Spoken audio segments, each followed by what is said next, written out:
Сәлем достар, біз бүгін сіздермен хош иісті және өте дәмді болып шығатын банан қосылғаннан жасаймыз. Керекті өнімдерді описаниядан көре аласыздар. Ең бірінші бананымызды осылай тазалап, бір мискада жақсылап вилкамен езіп шығамыз. Осы банандарымызға жұмыртқамызды, алдын ала ерітілген сары майымызды, қантымызды, тұз, ас содасын барлығын қосып араластырамыз. Грек жаңғақтарын да алдын ала ұсақтап алып, осы банандарға қосамыз. Ұнымызды да алдын ала септіктен өткізіп алып, осы аз-аздан қосып отырып, барлығын біріктіреміз. Дайын болған тестамызды формаға құямыз. Тестаның бетіне шоколад сеуіп әрлесеңіздер болады.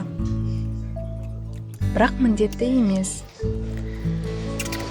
Осылай шоколадтарымызды сеуіп болғаннан кейін тестамыздың бетін пышақпен кесіп шығамыз. Алдын ала 180 градуста қызып тұрған пеште 45 минут 1 сағат аралығында пісіреміз.